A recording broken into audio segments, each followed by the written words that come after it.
have an intimate connection with the grand examples in the past, most of whom are dead. Because when you're in a decadent moment, what you don't want to do is just end up trying to imitate or emulate the dominant persons who are not worthy of imitation. But it just happened to be highly visible, celebrity, so on and so forth. You say, no, I have to go back.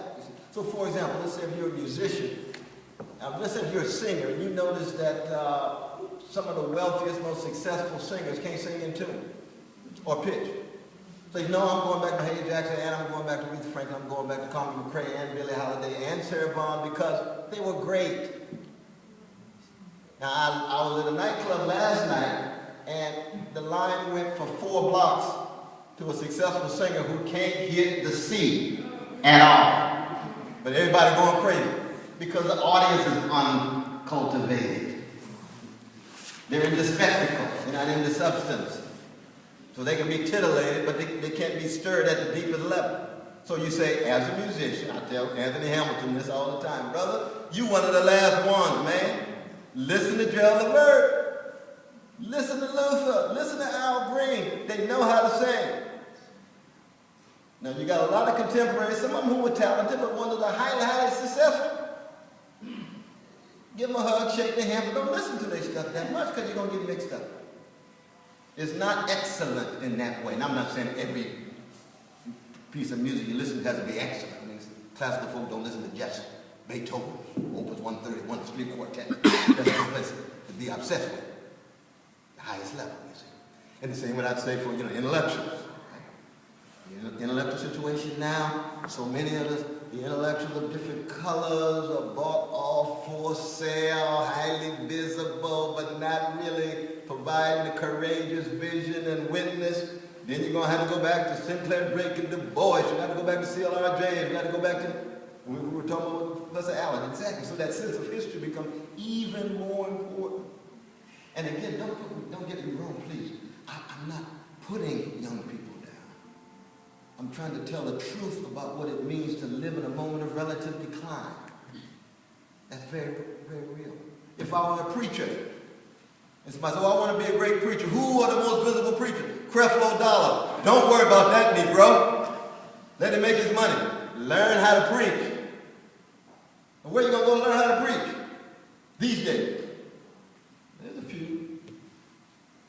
Well, Enon Baptist, you can go to Memorial Baptist, and so forth. There's a few. Not that many. So you better go back. Garner Taylor, you better go back. Carolyn Knight, you better go back. Jasmine Williams, who's that? James Ford. Y'all was with him last night. Yeah, the great James Ford. Garner Taylor's another. So that no matter what the situation is, and it may be after your generation, it turns up again. Next thing you know, oh my God, here's a whole slew of Curtis Mayfield. Then you remember Curtis, but you can start looking around at the contemporary. When I was coming along, I'm not saying I was responsible for it. If I were a musician, and I'm listening to Bootsy Collins play the bass, and he's writing classics for James Brown at 18 years old, and he's playing a bass better than most bass folk at 50, and Eric Clapton says yes too, and Eric's a genius too. All of them together. Here's Jimi Hendrix over in the corner. He knows how to play, doesn't he? You go see the best. Oh, but no, there's Jameson Brothers from Motown. They know how to play. There's Miles, who comes out of Philadelphia. The Heath Brothers, John Coltrane. These are the highest levels of excellence. That was a particular moment. You could go and just look around and see all of that. It's hard to do that nowadays because of the market forces and the radio and the video and the recording industries run by the oligarchs who are about big money and just don't want careers. They just want to get some singles, God bless you, and so forth. So it's a very different kind of structural response, you see. But your question is a crucial one because the only way we can renew and reinvigorate. So by the time, for example, I drop dead, if in some way we can see signs of renewal and regeneration on every front, of music, politics, spirituality, all the different forms of religious practices and so on, then we're on to something. One last question. Well, this is a follow-up. Thank you so much. Well, thank you. You know, You asked us earlier about sort of who do we wake up to. I started kind of screaming a little bit about the shadow.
think strong people mutually strengthen, and strong leaders mutually, they strengthen each other. It's a mutual reciprocal relationship.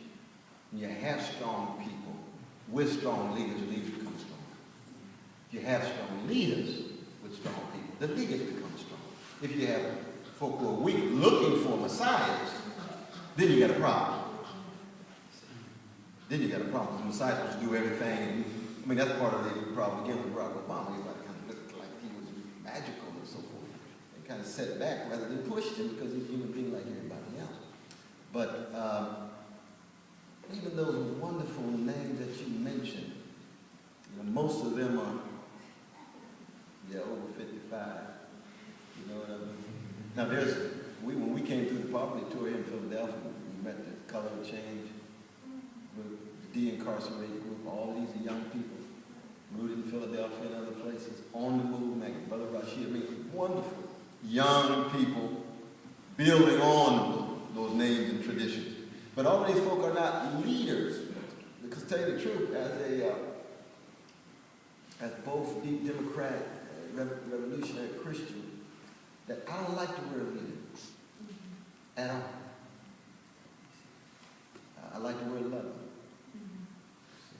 So you say, I love the people, and I'm willing to tell the truth and bear witness. If you want to call me a leader, that's your problem. That's your category. But I got to do what I got to do. That's what I call it. And in that sense, you kind of hold off this leadership because there's times in which you must follow as a so-called leader. Right? Look at Martin Luther King Jr., right? On the war question. Abraham Heschel had talked with him 3 years before. Stokely Carmichael would talk to him 3 years before. Bob Moses talked to him 3 years. Martin, you behind, man. Catch up, Brother King. I'm praying on him. And when he called up, April 4th, 1967, Riverside Church speech. Oh, sucky now. It's on now. He knew he was going to get killed. He's telling that kind of truth. But it's going to generate tremendous energy and possibility. He was behind. He was wrong in Atlantic City in 1964 when he sided with Hubert Humphrey and Lyndon Baines Johnson against Fannie Lou Hamer and the Mississippi Democratic Freedom Party. He was wrong. He was behind. Fannie Lou said, Martin, you know you're wrong. I love you, but you ought to be ashamed of yourself. I'm praying for you, Negro. Go home. He knew after a while he was wrong. But he was compromised. And anytime you compromise, you got two options. You're either prudential or you're opportunistic. If you're prudential, you still have your integrity and values. You're just making a certain kind of concession. If you're opportunistic, your values have collapsed. And you just seize an opportunity in order to stay in the game. And that's what she was putting that pressure on. And Martin said, oh, Fannie Lou's right. I'm behind. I'm a follower at this point. But he became a stronger leader by being a follower in that way, you see. So that I do hear what you're saying. But you all got one last you have.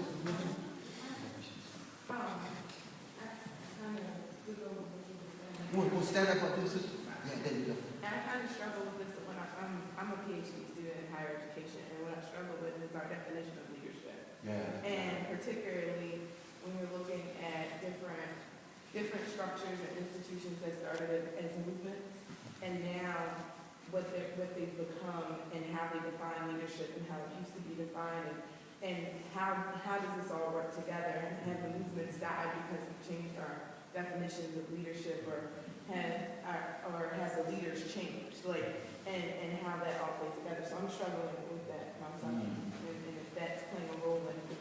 And if we have leaders, is it that we do have leaders, but we've changed our definition of leadership as to a place where we can't identify? Would it be too patronizing to say that we all should be leaders in some respect? That the whole idea, and that you and I were admitting earlier, was that we don't have the types of interactions necessary so that we all can develop and discover the unique talents that we can each contribute. It's a great reminder in our society today, is that some people stand out at the expense of others instead of standing out by helping elevate others at the same time.